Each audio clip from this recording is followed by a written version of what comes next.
Good morning. We are at the Villa St. Joseph in their lovely greenhouse. It's April 6th, 2022. And today we're going to be busy planting a whole bunch of tomato plants.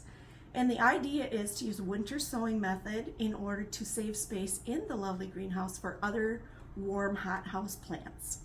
So we're going to start from the top and go all the way through. So for now we're going to put about a gallon of water in this potting soil. You want to make sure you use potting soil when you are placing these in the jugs because your little seeds need true soil in order to grow. You do not want to use seed starter. That doesn't have enough nutrients in.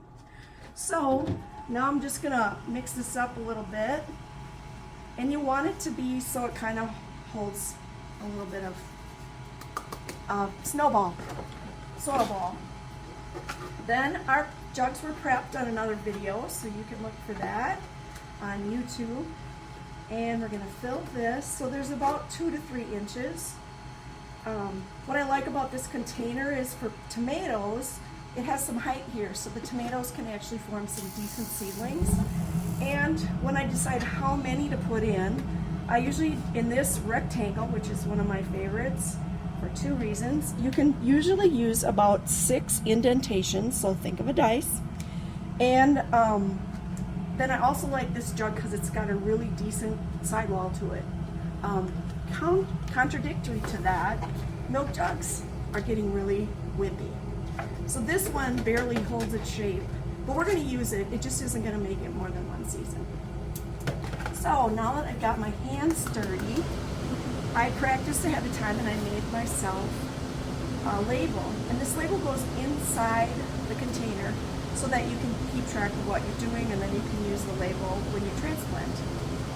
And now here are my seeds. So right now we're doing a tomato, a beef steak tomato. And I like to put the seeds on a lid so that I can see how many I have and they're easier to pick up. I'm going to try and put 2 seeds in every indentation. I got 3. Okay. Put that there. And so we're going to do about a dozen seeds as we plant. And if you want it, if they graze off to a different part, that's okay. The idea is to have them far enough apart that you can tease them apart when they're seedlings and you can reuse them. And tomatoes are great because when they get all those little furry hairs on the side, those will all turn into roots. So you're not worried about your root ball per se, because you just clean it all off and you bury it however many inches you can spare. And that makes a really sturdy tomato. So these may look like they're behind compared to seedlings you can buy at a big box store, but they catch up and they're glorious. And you don't have to hard them off. All good things. So we have to make sure we do all the steps now. When I put my label in, I want to be able to peek in here and see what's growing. So I like to look and see what looks best. And in this case, that looks the best, and I can see it inside there. And you said something about making sure your seeds aren't right next to the edge, too. That is correct. You want your indentations to be in at least an inch, so that if there are cold snaps, because it is April in Zone 4, Wisconsin, we might get some cold snaps yet. We want these to make it till late May, and maybe longer. So I have my handy dandy little sprayer. If you can get one of these, they are quite fun. And you just want to mist it. You'll notice I really didn't put any dirt on top because the misting helps the seeds go down into the dirt, and then they will have enough connection to soil. Oh, I left it on. Excuse me. And you want it so it's drippy again, because it's the water that helps the seed germinate. So it's important to get this really moist.